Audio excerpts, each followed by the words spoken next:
Good afternoon, good evening, good morning, wherever you are in the world. It's great you could be with us again today for what is a very special edition of our Clarity in a Time of Crisis webinar series. I'm joined by a wonderful panel today, and I'll introduce them more formally in a moment, but we've got Erin Francis Cummings, a destination analyst, Cathy Ritter of the Colorado Tourism Office, Kristen Dahl from Travel Oregon, and Chris Seek of Solimar International joining us from coast to coast in the United States here. My name is Chris Adams, and I look after research and insights at Miles. And Clarity in a Time of Crisis is our webinar series, the name of our education portal to provide insights, resources, and critical takeaways in this challenging time. And we're joined today, of course, by these wonderful thought leaders to tackle an important topic. So thanks again to our many old friends and colleagues, current destination and tourism clients, and new faces. We're joining the webinar today and the Miles family. So Wednesday, April the 22nd, which is tomorrow if you're joining us from North America or Europe, but it's already today for those joining us from New Zealand, Australia, and across the Asia Pacific region. Of course, April the 22nd, 50th anniversary of Earth Day. So 50 years ago today, if you're in that part of the world, or 50 years ago tomorrow, an oil spill into the ocean off the California coast near Santa Barbara prompted the first World's Earth Day. And every year since then, it's been an important reminder to us about what we call Earth Day principles of the critical importance of sustainability, stewardship, and looking after the planet that we all live on. And of course, tourism relies on more than just about any other sector. So if we have a think about just the recent years, so we've seen constraints to growth and issues of sustainability emerge as major issues in our tourism industry, whether it's so-called over-tourism and an increasing number of destinations, or it's increasing severity and frequency of natural disasters, including hurricanes, cyclones, flooding, and of course, tremendously damaging fires from Greece to Australia. Who can forget those images from Australia late last year, to California, and all, of course, impacting tourism in a profound way. But how do we grapple with these issues of sustainability when we're dealing with another global, if more immediate crisis, coronavirus? So, well, Winston Churchill first famously said, "Never let a good crisis go to waste," which was reprised by Rahm Emanuel, who was President Obama's chief of staff. And he added, it's the opportunity to do things that we could not possibly think about doing before. So what is the latest on the current crisis and how to deal with it, coronavirus, and what are the opportunities with Earth Day 50 upon us to address these longer term challenges, even crisis of moving our industry to a more sustainable future? So I'm delighted to be joined by this incredible panel to bring insights into these two topics. So Erin Francis Cummings is President and CEO of Destination Analysts, who's a very old friend and very special colleague working with Miles Partnership on research projects over the last dozen+ years. Cathy Ritter is the State Tourism Director of the Colorado Tourism Office, and she's also chair of the National Council of State Tourism Directors. And she's been a real change agent in moving Colorado, and in fact, the US's tourism towards a more sustainable future. We're also delighted to be joined by Kristen Dahl, VP of Destination Development at Travel Oregon, and really one of the true pioneers in the US and internationally around destination development, working for more than 15 years across the state, doing incredible work through programs such as the Rural Tourism Studio in rural communities and regions across Oregon. And then finally, Chris Seek is CEO of Solimar International, one of the world's leading destination development consultants and advisors. He and his colleagues at Solimar International have worked on projects in dozens of countries internationally, often with USAID or the UN, and sustainability is really baked into the core of everything they do. So You'll be hearing from each of them momentarily. You can see the agenda for today. We're going to dive into a quick update on COVID-19 and really get some of the latest insights from Destination Analyst's Coronavirus Travel Sentiment Index. And then I'll ask each of the panelists to share a quick update on something they're working on immediate around the current crisis of COVID-19. And then the last 45 or 40 minutes or so, we'll talk about Earth Day and these Earth Day principles. We'll kick it off with a research summary from Destination Analysts, again, of a major project we actually worked with them on in November last year, which looked at how American travelers and how DMOs think about sustainability and some of these challenges we've got. And then each of the panelists will talk about specific next steps they're thinking about or working on to move their destination or the destinations they're working in towards sustainability. And then we'll finish it up with a few resources to share with you and a panel discussion. So please also, of course, send in your questions. So we've got a wonderful education portal available at the web address you can see in the top right, and that will have a recording of today. All the individual presentations will be available. Plus, we've got a huge amount of other research and resources in that portal. Plus, everybody who's registered for this webinar will get an email with those resources available, plus an on-demand version you can share, and also an update on upcoming webinars. And next week, we've actually got Dave Lorenz of Travel Michigan, who happens to be the Vice Chair of the National Council of State Tourism Directors, and Focusrite, who will be presenting for one of the first times some research that's actually just been wrapped up this week on how international travelers are thinking about the crisis. Thanks very much to all these good partners from Destinations International, US Travel, DMA West, and the Southeast Tourism Society. And so without further ado, let me introduce Erin again. And Erin, are you safely tucked away in San Francisco? Yes, still safe here, fortunately. Very good. So do you want to take us through some of the latest insights you're seeing in the research you've been undertaking now for a month or more in terms of how US travelers are thinking about the immediate crisis of coronavirus? Yes, it's actually been 6 weeks. I can't believe it. Feels like a lifetime. But yes, happy to provide an update from our ongoing weekly survey. The data and findings are our independent research, which is provided to give you sound information on how travelers are thinking and feeling. And I have to jam through this, I promise, Chris, but yes, you will indeed receive the deck. And a complimentary report of findings can also be found on our site and, of course, the Miles website as well. So let's jump right in. The data I'll be sharing with you comes from our survey of 1,200 plus American travelers that we've conducted since March 15th. Today, I'll be sharing data collected April 17th through 19th. To provide greater context for the findings this week, when the survey was fielded, headlines and conversation began to be dominated by timing on reopening businesses and public spaces and the lifting of shelter-in-place orders. You're going to see a number of positive movements in the metrics that I'm about to share. However, I implore you to keep in mind that the overall picture, these are nowhere near the levels we want them to be. I really feel like this is an epic or a saga we're in, not a nursery rhyme. Oops, sorry, let me go back here. All right, so here's a time series for both of the personal safety concern metrics around contracting the virus that we track. They remain at a highly elevated level, although we are now seeing small declines. And here is a time series for the two economic concern metrics that we track. Concern about the virus's impact on travelers' personal financial situations remain elevated, but is the lowest it has been since March 15th.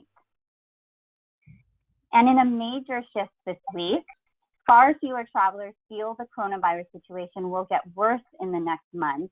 It appears that so far, pessimism around this peaked the week of April 3rd and has improved since. And in looking at how Americans perceive the safety of several travel-related activities, this chart is showing you the percent of American travelers that rate each of these as unsafe. You're going to see an orange bar come in here to show you that the perceived safety of various travel activities has notably improved this week. As of April 19th, 3/4 of American travelers have had their trips impacted by the coronavirus pandemic. Over the last 6 weeks, the proportion of affected travelers has steadily increased. Now, 70% of American travelers have had to cancel trips due to the pandemic. In fact, the proportion of American travelers canceling trips due to the coronavirus has grown from 55% in mid-March to 70.3% this week. And most trip cancellations remain in the near term, but we do continue to see cancellations of trips that would have taken place in June and July. While nearly 8 in 10 American travelers say they are done traveling until they feel the coronavirus situation has blown over, the sentiment has decreased for the first time in 6 weeks. To examine safety perceptions more comprehensively, we took a measurement of the impact a coronavirus vaccine may have on the openness to travel. In total, 36.5% of American travelers agree to some degree with the notion that they won't be traveling until a COVID-19 vaccine is developed. A similar proportion, however, currently rejects this idea. But Americans continue to miss travel. 70.2% agree they can't wait to get out and travel again. And this yearning for travel has changed little in the last month. Look at how travel fits in as a leisure priority after the shelter in place is lifted. We posed a question that asked survey respondents to select the top 5 activities they were going to do when shelter in place restrictions were lifted. And Americans seemingly will first prioritize their time with friends, particularly out at restaurants, then their personal grooming and shopping. 1 in 5 American travelers said one of the first things they are going to do when shelter-in-place restrictions are lifted is go on a trip. When asked in an open-ended format what trip activities they most want to do on that very first trip post-pandemic, Americans appear particularly interested in relaxing rather than stimulation. You see here that beach really tops the list of responses to that question. Overall interest levels in taking leisure trips rebounded slightly this week. Similarly, travelers' interest in learning about new travel experiences and destinations grew slightly this week. In terms of timing, while the scheduling of leisure trips in April and May has dropped sharply, there are increases on the horizon for trips in the summer and fall months. In looking at how travel may change in the period after Americans feel it's safe to do again, 36.2% of American travelers say they expect to change the types of travel destinations they choose to visit after the coronavirus situation blows over. And that's down from almost 40% said the same last week.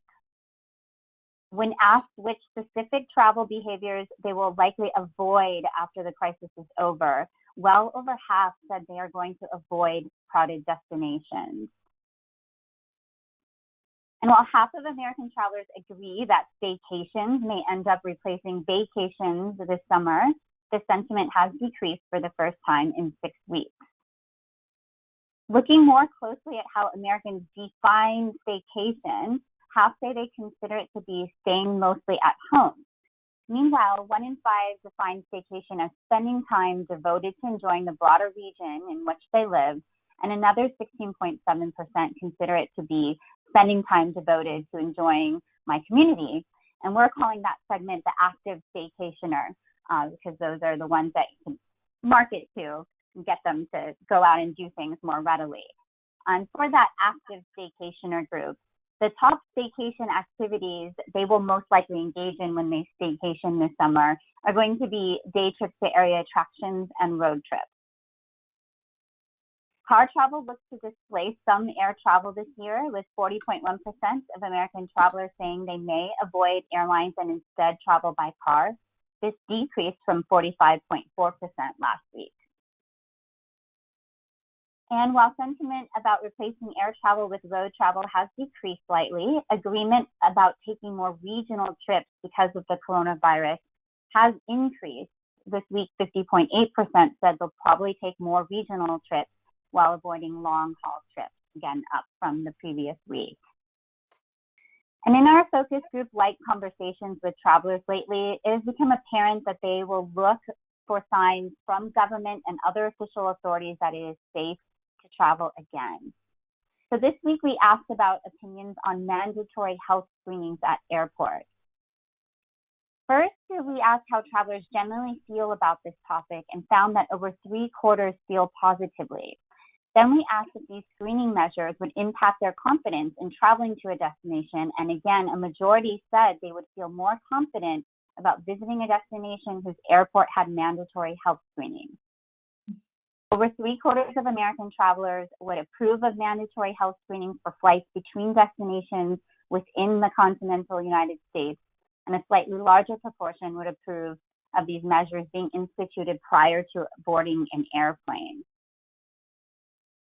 So while many of the traveler sentiment metrics we are tracking have improved this week, now still is not the time to travel. 2/3 currently of the Americans we surveyed do not want travelers coming to their community right now.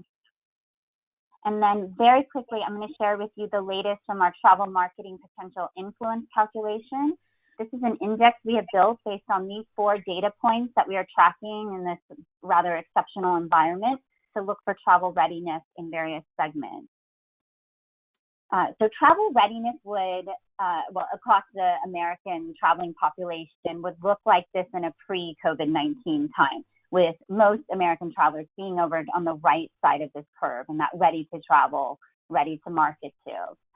Today, it looks like this, with most continuing to be not ready to travel on the left side of this curve.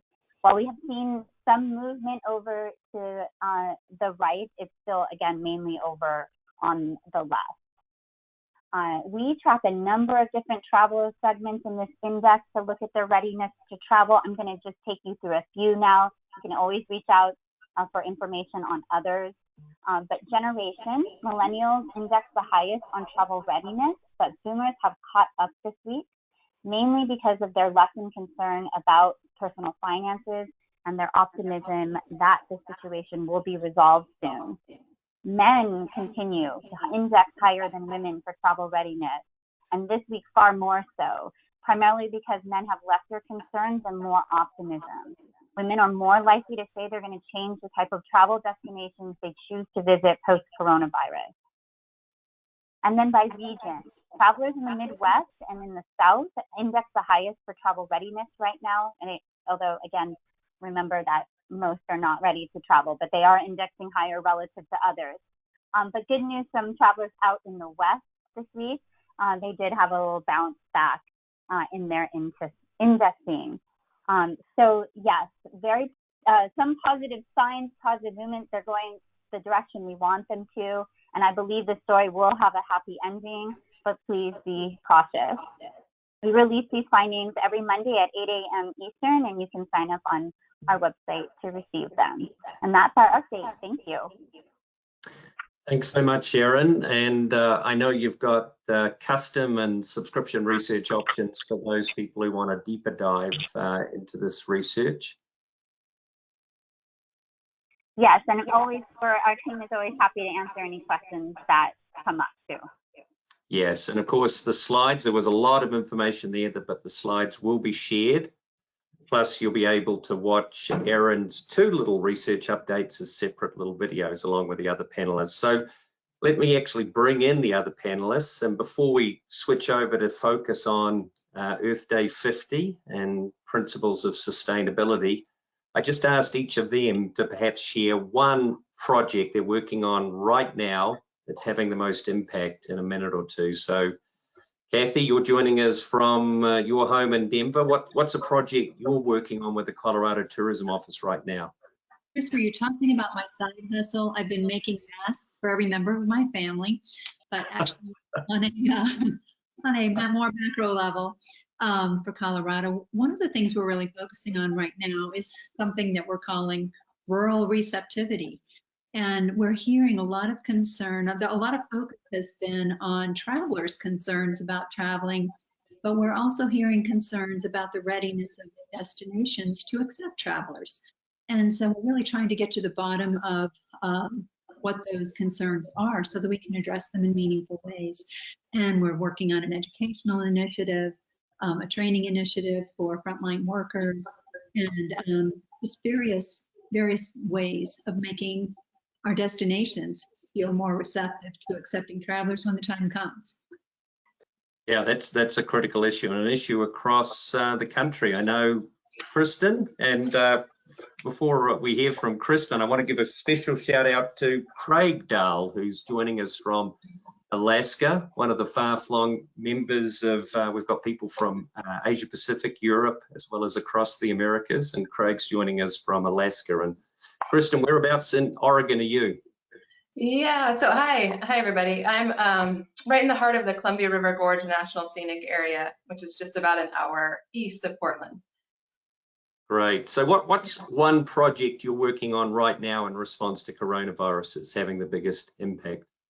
Yeah, I believe that our work to really increase the rate of communication to our industry right now is probably what's having the most significant impact during this very moment in time. And I think, like many of you, just really trying to compile the highest and best resources, increasing the rate at which we're communicating, and then pivoting all of our trainings that were supposed to happen in person and pivoting those to online, so we can still coach, support, and provide information to our culinary and agritourism businesses and our tour operator guides and outfitters and others.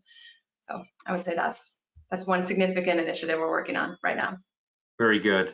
Thanks a lot, Kristen. And Chris Seek, CEO of Solomar International, you're in DC, and I know you've got back from trips around the world. So what are you seeing internationally in terms of the things that are having the biggest impact right now? Yeah, so we work with a lot of national governments, and so we're working with governments where they're just going through their crisis, or just starting, if you will, because they're kind of a couple weeks behind what we're experiencing here in the U.S. And so while they don't have a lot of cases, obviously travel's been stopped, no one's flying, they're locking down their borders. So we're trying to help national governments with their response strategies. What should we do? What do we need to do? How do we communicate to our industry partners? So in fact, I've been borrowing Kristen Dahl's work at Travel Oregon, and I shared that with some of our clients in Georgia to share with them some examples of ways in which the National Tourism Administration can provide resources to their industry partners. Yeah, now that's Georgia, the country that part of the former Soviet Union, not Georgia, US. That's correct. Yep, I always have to preface that.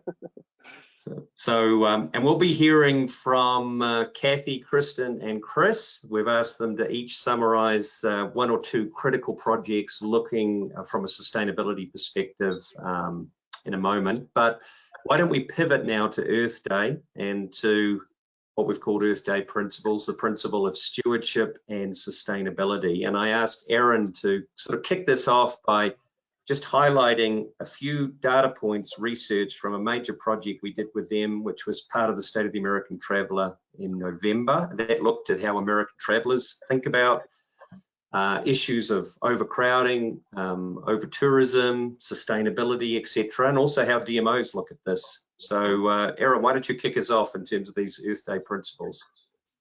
Yes, on the eve of Earth Day, let's look at the future of travel as a sustainable brand and what consumer sentiment is going to dictate about its evolution. All right. This data, as Chris mentioned, it comes from our fall 2019 edition of the State of the American Traveler Study, based on a survey of 2,000 American leisure travelers, which we've conducted quarterly since 2006 and in partnership with Miles. Always wonderful to work with you on this, Chris. All right. So largely over the course of the past 2 decades, tourism has been widely and deeply valued, seen as a contributor of good in the world, important to wellness, and even on par with spending time with friends and family as a prioritized leisure activity. Looking at how tourism is viewed internally within communities, nearly a third of Americans agree that tourism makes their community a better place to live. Half feel it is important to their local economy, and 45.2% say they enjoy interacting with visitors to their community. But before COVID-19, there were issues raised and concerns being felt amongst consumers about travel and tourism that were challenging its status as a force of good in the world. And these were perceptions of excess, perceived impacts on the environment, and the impacts of climate change. So on excess, back in late 2019, 18.8% of Americans felt that they had lived in an area with over-tourism, and urban residents feeling this more. So while not widespread, those that felt they lived in an over-touristed area largely considered these issues to be serious. Over-tourism is clearly a complex issue, with Americans assigning blame to high season demand, population gains, increase in hotel and Airbnb supply, and even advertising and social media attention. So looking externally, over half of traveling consumers in the US say if a destination is perceived as having over-tourism, they are less likely to visit. Nearly 1/3 feel they have experienced a destination with over-tourism issues in the last few years, and 46.3% say these issues make them less likely to visit that place again. A longer tail impact, 63% of these travelers have told others about that destination's over-tourism problems, with 45% taking the further step of actually recommending that their friends and family avoid those destinations. Moving on to perceptions of travel as having a negative impact on the environment. In late 2019, 15.8% of Americans felt that people should generally not travel long distances via air because it is bad for the environment. However, when we look at responses to this question by generation, we see a clear divide. Younger travelers, who will soon become the most significant in terms of volume and spending, are more conscious of the environment and thus thinking about travel's impact on it more. And overall, 9% of American travelers believe that people traveling for leisure has an overall negative impact on the environment. But fully a quarter of Gen Z and 1 in 5 millennials believes this. 1 in 5 of all American travelers reports usually or always thinking about the impacts on the environment of their travel, with, again, this being more prominent amongst younger travelers, as you see here, particularly with Gen Z. What trip takers are largely thinking about in terms of their environmental impacts of their travel are plastic waste and carbon emissions. Through the lens of climate change, just under 2/3 of American travelers believe human activity is responsible for climate change, although again, belief is higher with younger Americans compared to older. When asked to use a 10-point scale to rate how climate change has impacted their leisure travel in the past few years, just over half say it has had any impact, and relatively few say it had significant impact. However, as travelers look out over the next 5 years, they anticipate an increased impact of climate change on their leisure travel. These changes are most commonly anticipated in the cost associated with travel and the how, the where, and the when. But back to the present, it's quite interesting to see the alignment of these issues with some of those of the coronavirus impact. What you're seeing on screen are quotes from travelers, I don't know if they're not coming up, about how they will change their travel when the pandemic is over. Sorry, can't get the slide to move. I think your video slightly paused as well, Erin. So Lauren can advance your slides if she needs to. Okay. All right. Thanks, Lauren. If you could take care of that. And then I'll just finish up here. So I was sharing some quotes from travelers about how they will change their travel when the pandemic is over. And you'll see that there's wanting to avoid places where a lot of people go and being in smaller travel parties, which will have less impact.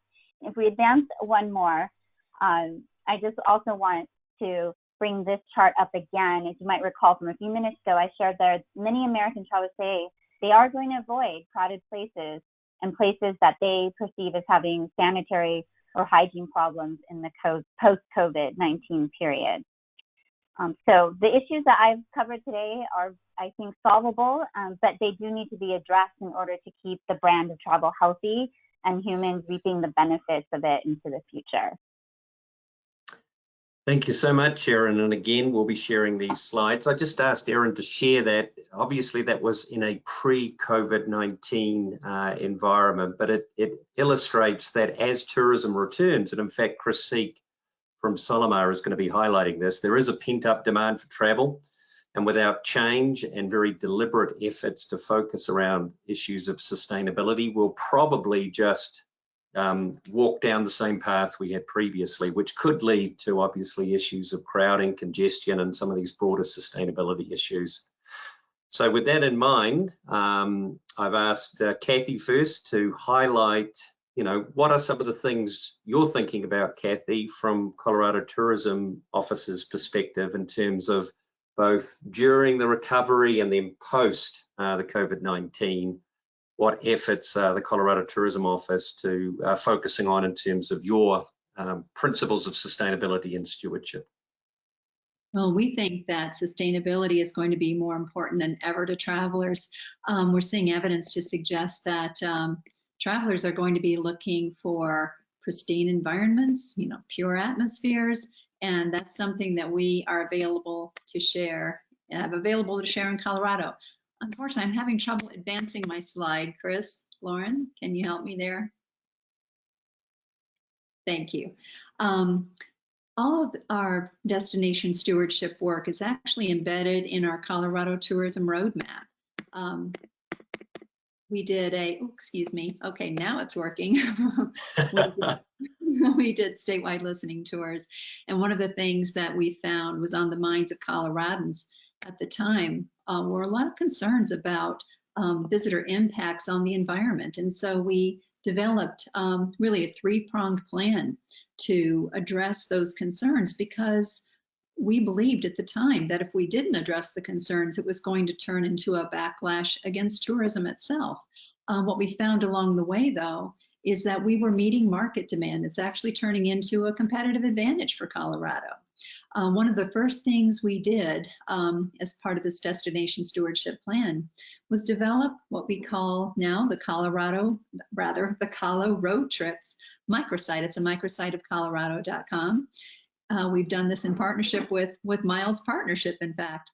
But we now have more than 200 multi-day itineraries that take travelers to every part of Colorado. And so the goal of this microsite was really to create a tactic to drive dispersion and to give travelers, whether they were international travelers, domestic travelers, or even Coloradans themselves, an easy way to explore the state with everything they would need to plan a trip, whether a place to stay, places to eat, or things to do. Along the way, we've embedded messaging about sustainability practices throughout this microsite. We have sustainability tips, and we also have insider tips that might tell a traveler things like the best time of day to visit a particular attraction to avoid any overcrowding issues. Another prong of our plan was to develop shared messaging that we could use to educate travelers about reducing their impacts on Colorado. And we found our way into a partnership with the Leave No Trace Center for Outdoor Ethics, which was conveniently located just 30 miles up the road from Denver. But that has turned into just an amazing partnership. We worked together. One of our first tasks together was to develop the Care for Colorado principles, which we embedded in this brochure distributed in May 2018, right before the start of the summer travel season. We call it our Are You Colo-Ready brochure. And it includes practical things like a Colorado packing list and tips on traveling like a local. but it's also the vehicle that we use to share our Care for Colorado principles.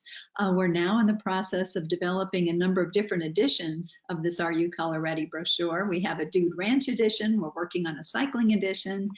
The newest edition we're going to be working on is actually the Traveler Safety Edition, and it will be the vehicle that we'll use to share new practices around traveling safely in the post-COVID era.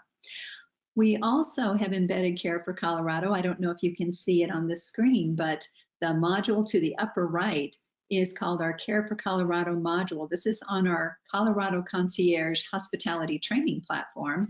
And this is a resource that we offer to every Colorado business to train their frontline employees.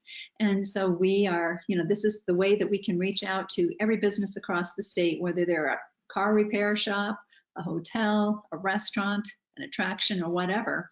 And it's a resource they can use to train their employees on Colorado sustainability practices, Colorado style hospitality, general Colorado knowledge.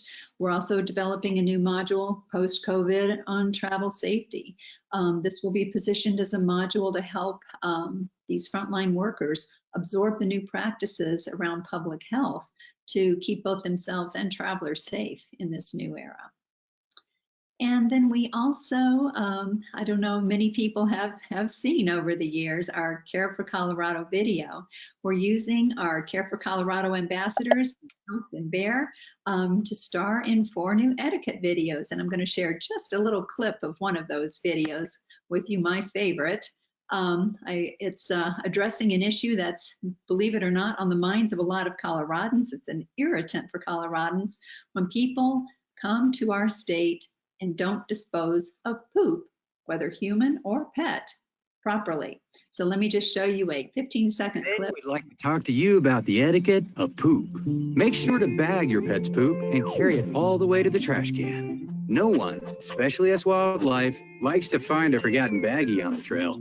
Leave it as you found it, and together we can all care for Colorado. Gotta love that URL, right? colorado.com/poop. We've also formed the Care for Colorado Coalition. Over the years, we were developing partnerships along the way with a number of key statewide organizations, including the Colorado Hotel and Lodging Association, the River Outfitters, the Association for DMOs. And just in the past few months, we have transformed this alliance into a true coalition, the Care for Colorado Coalition, with the united purpose of sharing this messaging for travelers and changing behaviors, by contacting the millions of travelers each of these organizations represents. And as I was referencing along the way, we've seen that all of this work actually is growing ever more important to travelers. Back in 2017, we saw that only about 15% of travelers were saying it was very important to them to choose a destination based on that destination's sustainability practices. In 2018, that grew to 20%. By 2019, that grew to 27%. And so we're seeing that this is a topic that's very much on the minds of travelers. One of the initiatives that's now in the works is electrifying our state's 26 historic and scenic byways. Our new governor, not so new anymore, he's been in place for a year, has made it a priority to switch our state to renewable energy by the year 2040. So we've been working, our office has been working very closely with the Colorado Energy Office on developing a fast charging network across Colorado. By this fall, we should have anywhere from 5 to 8 of our 26 byways electrified. And if everything stays on track, all 26 should be available for EV travel by 2021. Thank you very much, Cathy. And just a reminder, we'll come to questions at the end. So thanks, Cathy, again. Let's pass over to Kristen Dahl, who's VP of Destination Development at Travel Oregon, and as I mentioned, a real pioneer in working on stewardship, sustainability, and sort of community development issues for many, many years now. So Kristen, how is Travel Oregon thinking about the opportunity coming out of COVID-19 to refocus efforts around sustainability? Yeah, thank you very much, Chris. I think, we are all in the throes really about how we plan to approach this next phase. And can I just check, can you hear me okay? Yes, we're good. Yeah, I heard some interesting sound. So I'll share with you just three very specific, very tangible aspects of what we're thinking about for this next phase when the social distancing starts to relax and travelers are going about, their business again. Introductory slide. I spearhead our destination development team, which is a bit unique to most destination marketing organizations in the US. We're really focused on that sort of community level experience development and helping communities really grab a hold of what they have and sharing that with the rest of the world through our world-class marketing channels for Oregon. So looking at destination sustainability specifically, we're looking at making, I would say deeper investments, but spending more time supporting our destination networks. And I will just say that kind of goes across the board for networks in general, whether they're destination level or statewide. In a time of crisis, those networks are really, really essential to managing the destination. We started developing destination networks about two and a half years ago, and this was an outgrowth to our Oregon Tourism Studio program once we recognized that the real secret sauce was in the relationships. It was in the trust that was built between the people in the destination from across a variety of sectors that really started to work together, and they wanted to understand and set up structures for how they could continue to work together at a higher rate over time. So what we have done is really leaned into kind of network design philosophy, and we've helped destinations establish networks that crosses over quite a number of sectors that relate to the visitor experience. This is, I would say, a short list. Every destination has a different composition within their network, but these are the main contributing factors. The tourism industry itself, obviously the land managers, our economic development support organizations, key community organizations, and any kind of educational support service. Here in Oregon, rural is very important, and that state extension service is key as well. So coming in with that network philosophy, we have helped these regions establish a structure where we've invested in network coordination, and they have a support team, almost like an advisory group, that then engages a broader set of stakeholders to implement priority actions. And the reason I put this first in our presentation is that these are the systems, right, upon which everything else can kind of build. So it's not specifically a sustainability strategy, but if their primary activity in one moment is developing a new trail system, but in the next moment they need to pivot and react and create something new in this new moment, this system exists to kind of help those partners align focus and dedicate resource where resource is most needed. So they're nimble and they're resilient, and the idea is that they create that resiliency over time. So I suspect we're going to continue to invest in destination networks and really kind of embolden them to create that interaction locally, but also to create that interaction between destination and states, where you can really start to learn at a deeper level what communities are interested in travel and how they want to open their communities back up. That'll be really important. Another aspect of our work is encouraging responsible visitation, much like Cathy shared in Colorado. This obviously for us is kind of a secondary communication focus right below a recovery campaign, which we are in the process of designing. But specifically around responsible visitation, we launched a statewide campaign just on Oregon's birthday, February of 2020, right before COVID really took hold in North America. And this campaign is really intended to help our high-use destinations and help our off-the-beaten-path destinations with helping visitors really understand how regions, how communities, how public land managers want them to behave when they visit. And since it is just a fresh new campaign, obviously there hasn't been a lot of focus on it during the last 6 weeks, but we do plan to retool this and really use this as a mechanism that we can really help share that new messaging in the new environment that's going to help that traveler not only be respectful, but also be safe when they're visiting a destination. And we expect to continue to work with our public land managers, such as all of the land managers that care for this national scenic area is one example where they're developing a region-specific campaign to kind of help manage that reopening of the public lands, which is going to be a feat in and of itself, which we are not going to go into today. The third component, I'll be very quick here, is just kind of adapting the visitor experience. And this is really gets to the heart of our industry and those small business owners around, the state, but around the globe, who are really, really suffering right now. And taking a look at the structures that we have that already exist to help bring those businesses together and come to the forefront of the visitor experience. Now, the Oregon Food Trails is something we've been developing for a number of years, but this is a really interesting product because it is so remote and rural, and it brings people out away from those congested areas and out into the countryside.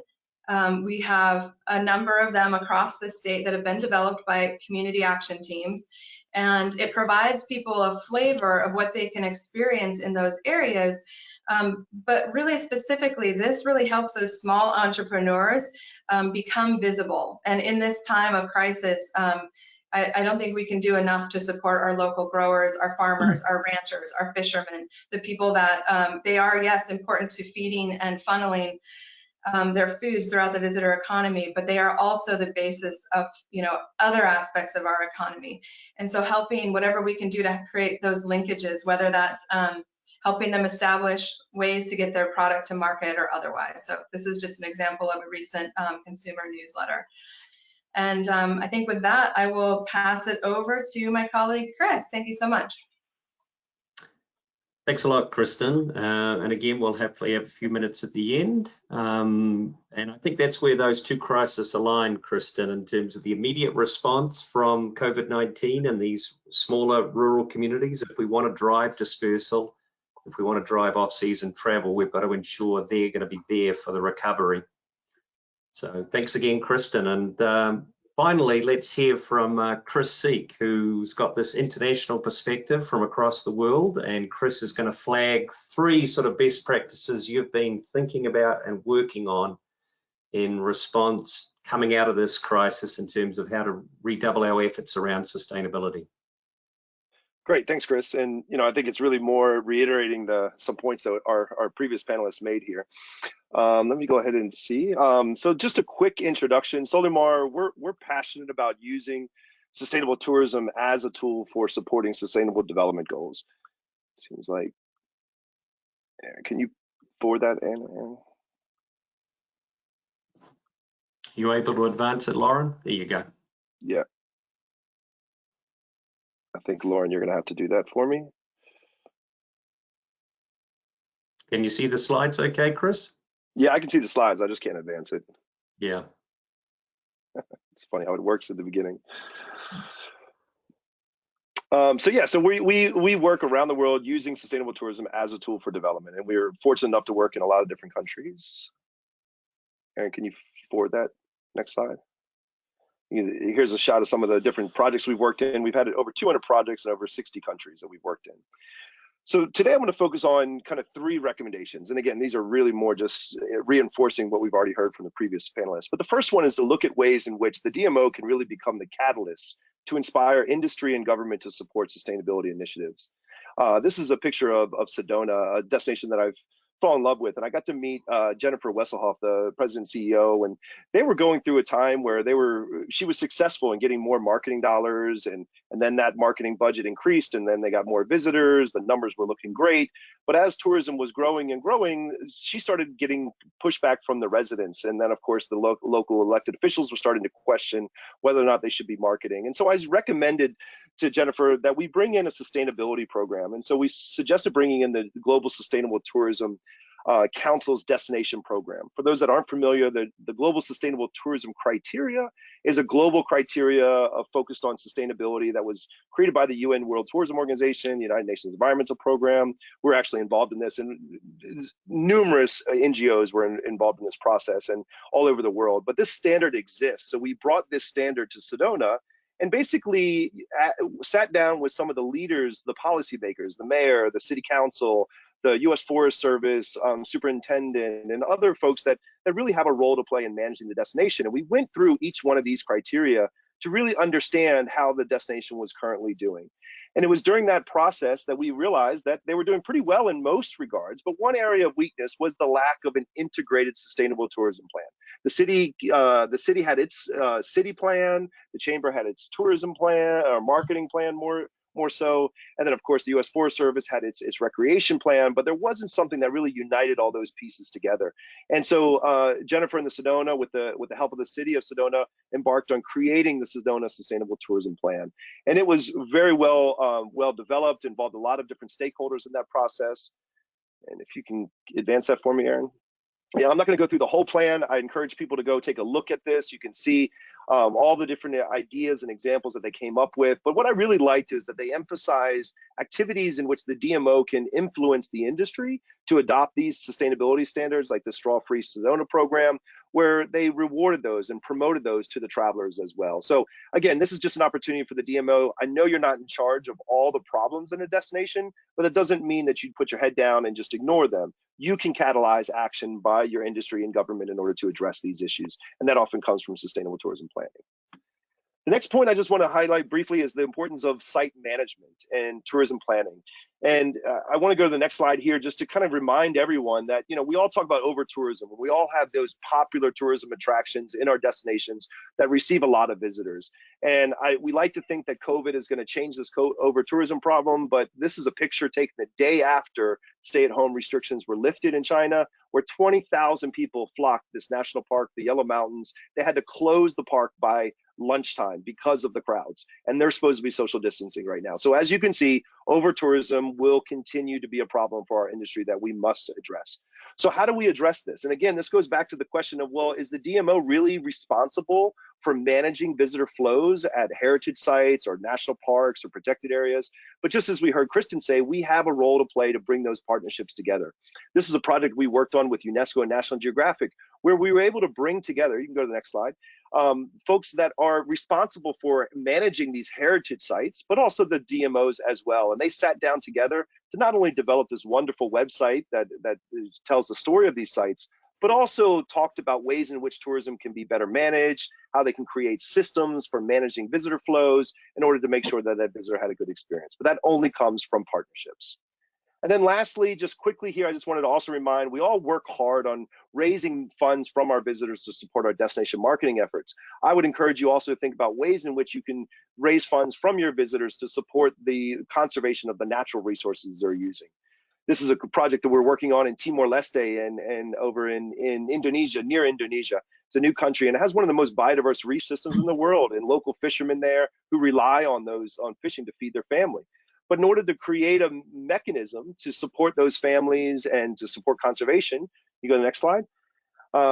We created, with the help of a local DMO, helped create this $2 kind of fee for any snorkeler or diver that uses the reef system. And this was done in a collaboration with some conservation NGOs like Conservation International and others, that basically now the DMO is kind of catalyzing and making sure that that money is getting paid by their business members and making sure that that money gets given to those conservation projects. So just in summary, it's really thinking and rethinking about the role of the DMO. How can you catalyze people to work and support sustainability? How do you create partnerships? And how do you get the visitor to help support conservation of the resources they're coming to visit? With that, I'll hand it back to you, Chris. Yeah, and again, a reminder to everybody that slides from today and recordings from each of the presenters will be available. Rachel's asking, and Cathy, you raised this point, and I think it's been an issue, Kristen, you've flagged as well. So obviously, as we open up from the recovery, Rachel's asking about addressing this issue of communities' fears of visitors coming out of cities in states like Colorado or Oregon, or it could be anywhere in the world. I know this has been an issue in France, Parisians heading off to the coast. So what specifically are you going to be thinking about in terms of addressing this and monitoring this in the weeks ahead? I think in our case, it's going to be a mix of education, both for the visitor and for the destination, setting expectations properly, and offering meaningful public health guidance. I mean, one of the things we're looking into right now is getting Colorado-themed masks for all of our Welcome Center volunteers. But we're also looking at ways to make certain that visitors are traveling responsibly from a public safety standpoint. As I said, the Are You Call Ready brochure will be one of the vehicles that we'll be sharing with visitors on, what those practices should be.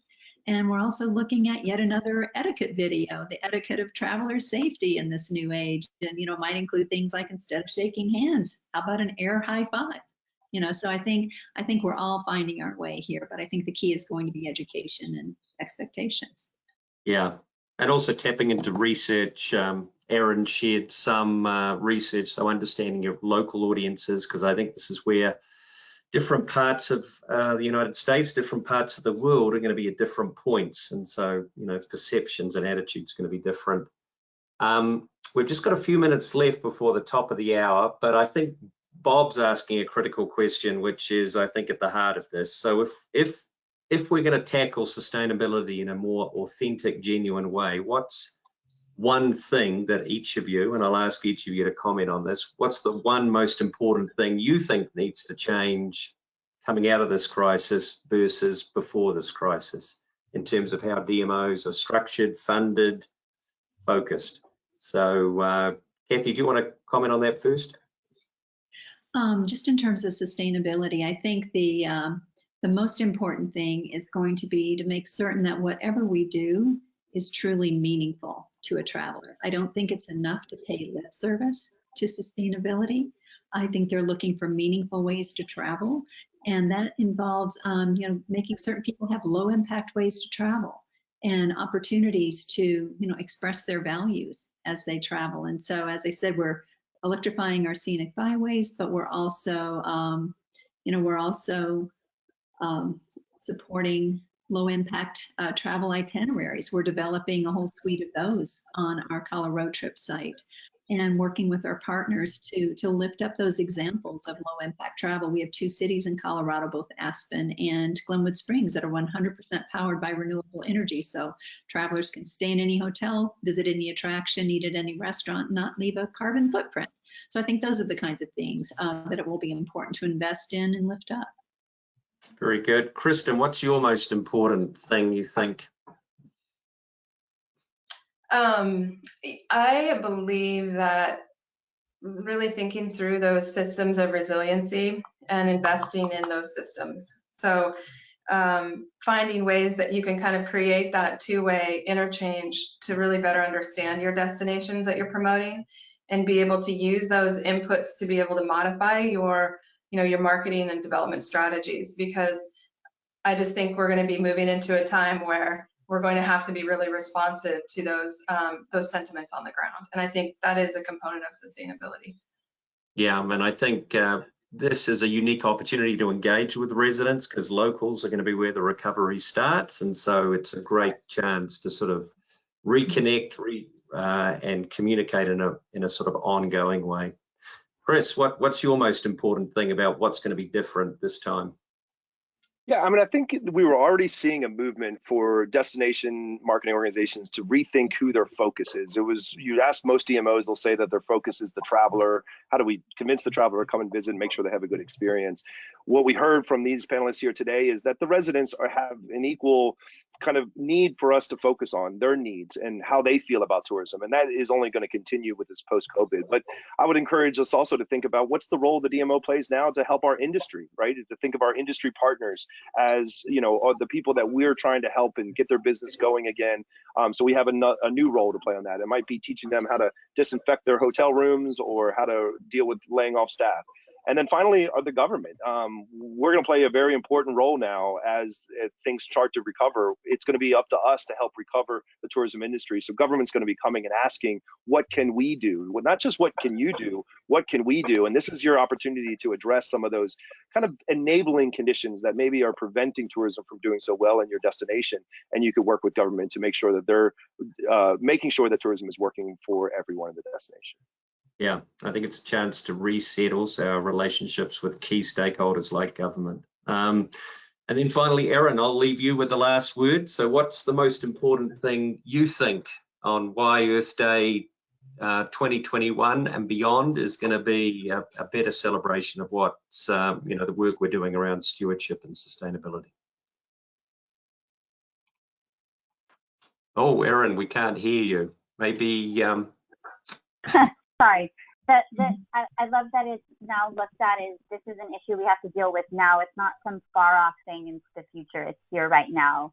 And particularly our younger citizens of the world really understand that. Very good. Okay, well, again, everybody will be receiving an email with the resources from today, and those web addresses up on the site now have got a rich range of examples, additional case studies on the topics we've covered. Obviously, the hour and the part of the hour we had to talk about this topic is just a very small part of what needs to be a much bigger conversation and a much bigger effort from the tourism industry to make sure that as we come out of this unique and very, very challenging crisis, that we take the opportunity to think about ways in which our tourism industry can be more sustainable and tourism can work better for everyone. So thanks again to my panelists today. You've all been wonderful, and thanks to everybody for joining us. We'll see you online at future webinars and hopefully very shortly in person. Have a great day, everybody. Goodbye. Thank you. Bye.